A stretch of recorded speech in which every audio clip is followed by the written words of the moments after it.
So who the hell is Daniel Cross? Believe it or not, he used to be an assassin.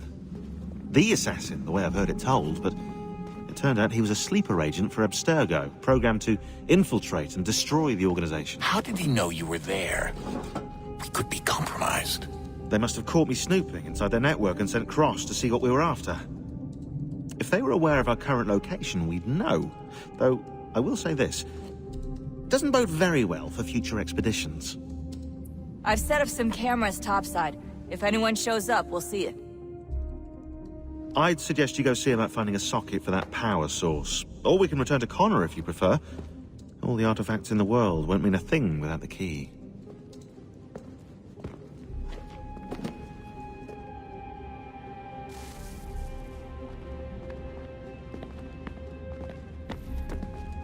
I know everyone thinks I'm being silly, but I can't shake the feeling we're being watched. We are being watched. By Juno. Or some version of her. Do you think it's a recording? Or is she a ghost? Or something else? Is she talking to us the way Minerva talked to Ezio? No clue.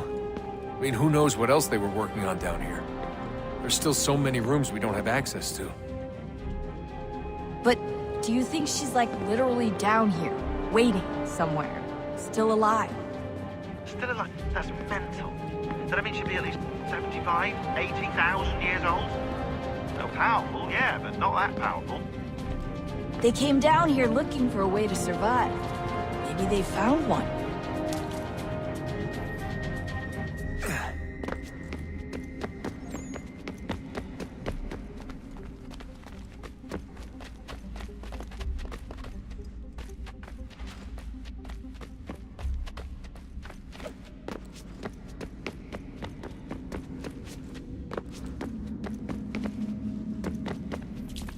Was it weird seeing Cross? What do you mean? It's different for you. You don't know about what happened, I guess. For a long time, he was important to us. He was a different person.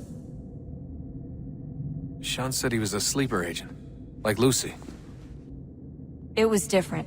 She made a choice, but Cross, if you read the files, Abstergo just... They did terrible things to him. Rebecca? You're lucky. We all are. We have people who care about us, who look out for us.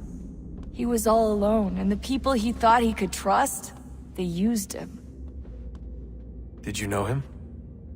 No, but I knew Hannah. Who's that? She tried to help him. She trusted him. But there was a raid about a year ago. She stayed behind so the others could escape. Tried to reason with him to see if she could fix things. Well, what happened? What do you think happened? He killed her. That's what he does. That's all he knows how to do. Sometimes it seems like that's all any of us know how to do. Rebecca. I just want to be alone right now.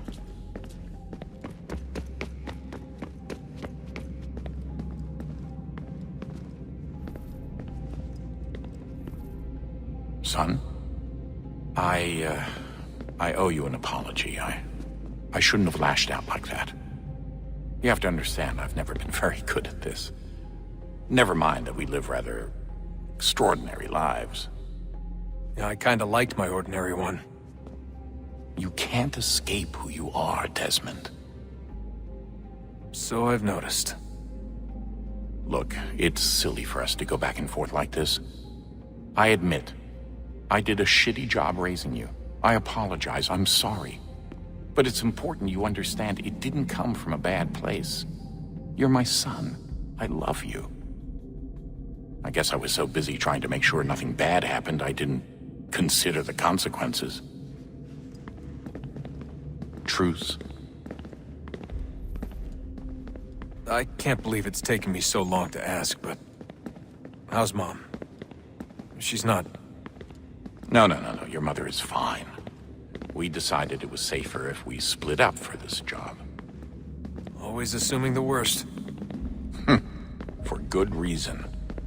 Can I at least say hi to her? I'm sorry, it's too risky. Maybe when we're done. Right. When we're done.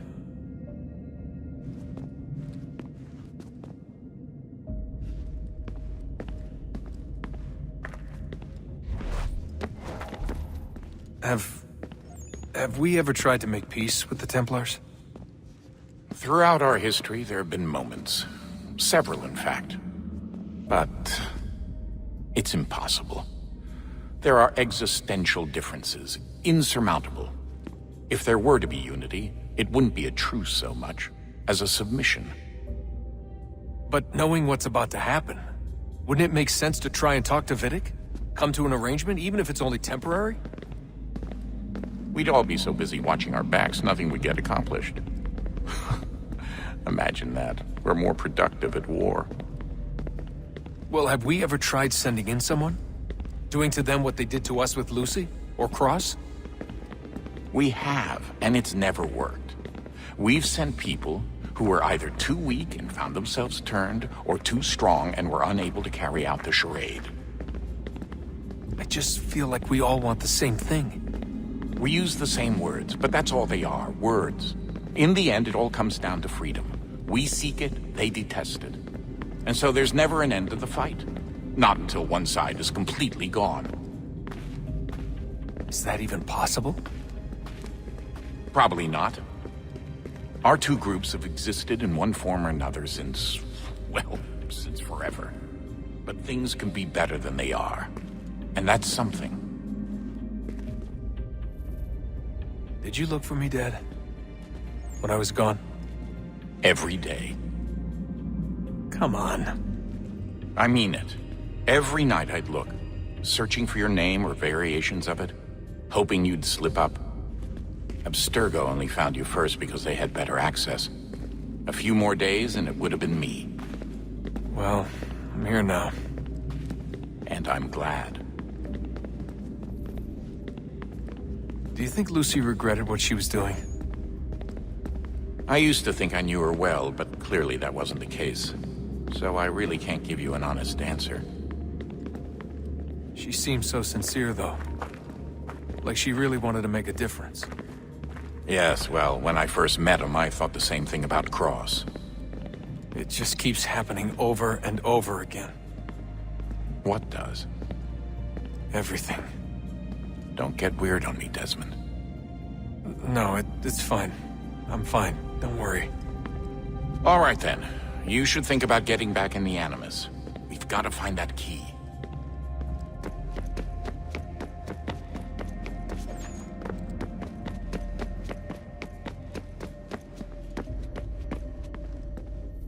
Ah, Desmond, there you are. Can I ask a favor? Maybe? When this is all over, I'd like to try turning the dial back on the Animus. Like, all the way back. To the time of the first civilization. You think it would work? There was no real loss of fidelity when you visited Altair. Then again, that was about 1,000 years ago, and I'm looking at going back at least 70,000 more. Sure, I'd be up for it. Be interesting to see what things were like back then. Excellent. I think it would prove most enlightening. So this is how it started. What are you up to? Just brushing up on my American history. Well, I say history. They certainly teach you strange things in the States. Like what?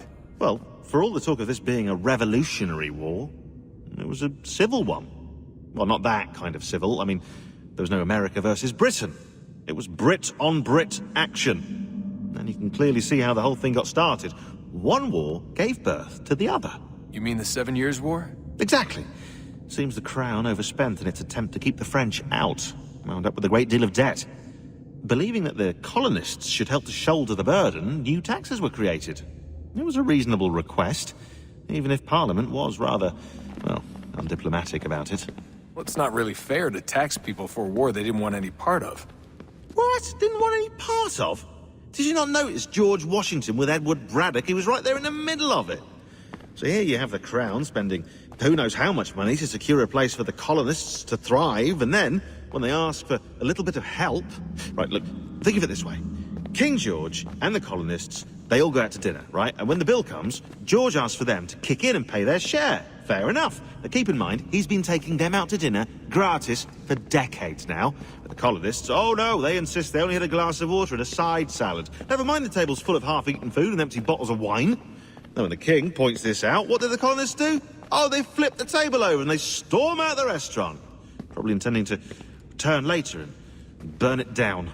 You left out the part where the king pointed a gun at the colonists and asked them to cover dinner for everyone in the restaurant. Right, yeah, interesting take. If he pulled out a gun, and I'm not sure he did, it would only have been after the 100th failed attempt at getting them to pay their fair share.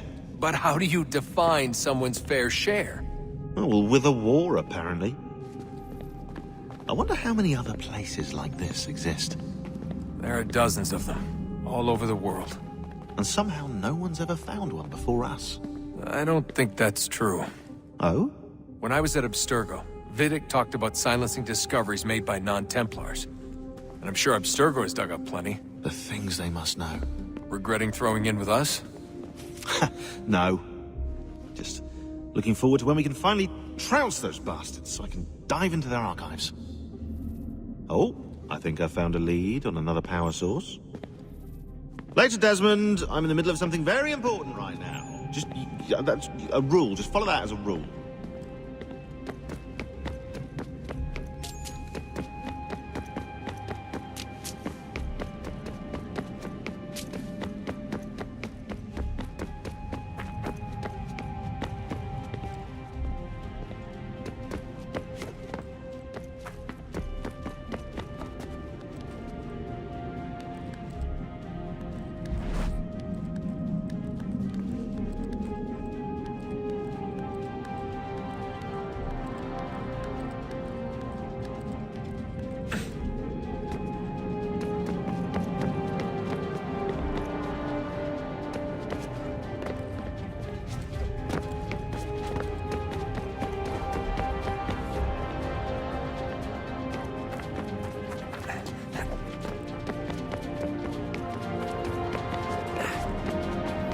We should probably get back to Connor. Come on, son, we got work to do.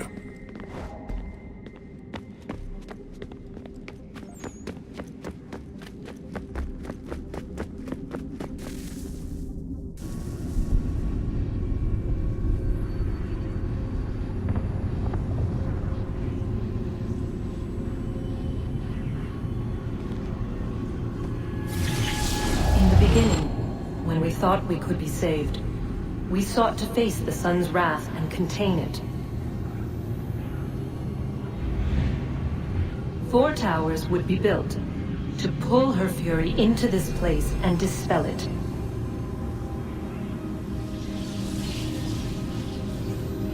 But even with all we knew, with all we had, it would take too long. 1,000 years we could labor and still the work would not be done. The first tower was never completed. The project abandoned. We moved on. But while we labored on other endeavors, a few returned. They thought to automate the process. Metal might finish what flesh could not.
If we could not meet the sun's cruel embrace, perhaps we might rebuke it.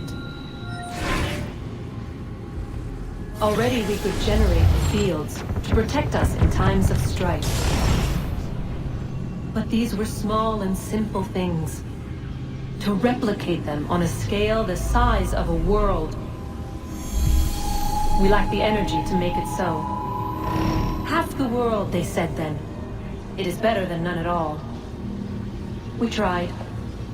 Again, we failed. A quarter, they asked. Even this we could not do. A sixth, an eighth, a tenth, they cried. The answer was still the same. Perhaps in time a city might be spared. But it was time we did not have. So we moved on.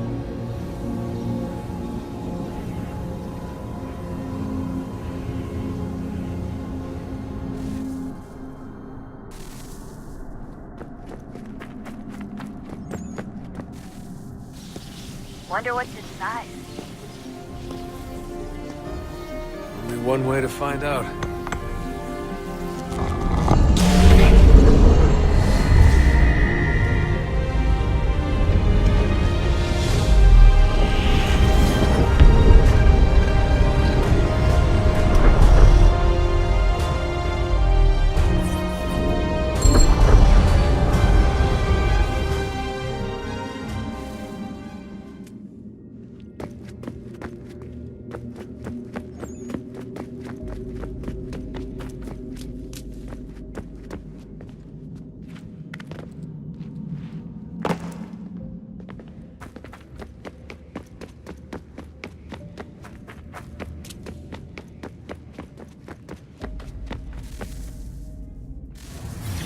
What is a fact? Is it fixed? Immutable? Certain in its existence and only awaiting discovery? Or might it be changed? Here we learned the answer, and thought that it might save us. They were used to command, to control, to own. But we soon discovered another use. When enough sat in thrall and were told to believe, their thoughts took on form. What was imagined became real. If 100 minds could wish away a wall or create a tree, what might 1,000 do? 10,000? More? Might we change the consensus and will the thread away? We resolved to send one into the sky where it might illuminate us all. Once placed, a sentence would be uttered. Make us safe. In this way, we would change the consensus. We would save the world.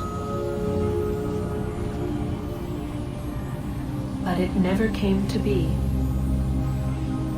We sent a dozen of them skyward, but there was no way to maintain control, to direct the beam, to enthrall the world, to speak the words. Though this was strange and dangerous, what we tried next was worse.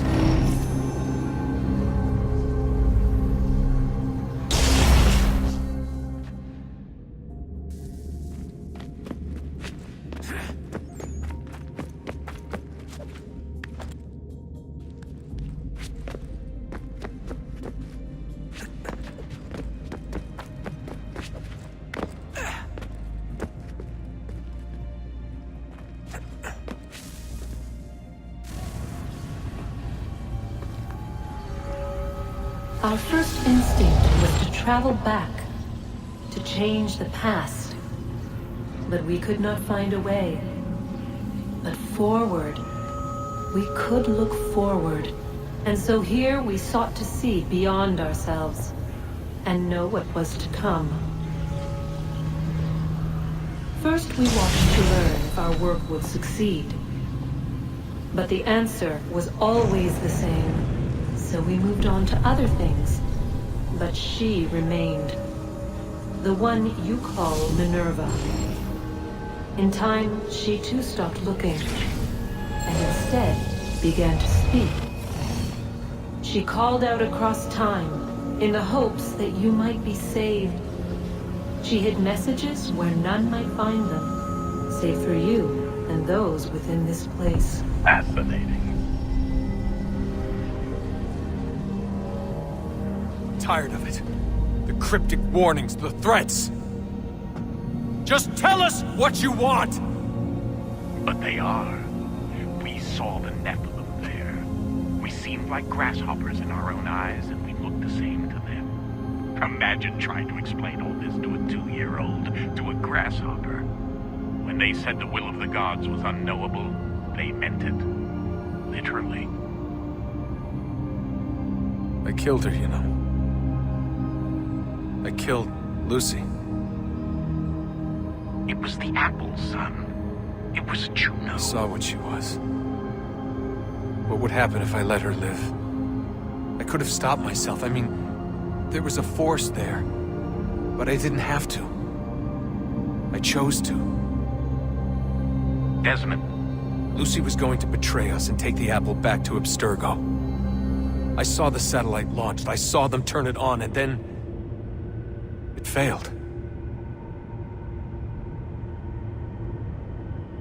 Whatever's on the other side of that door, it benefits Juno. We need to be careful.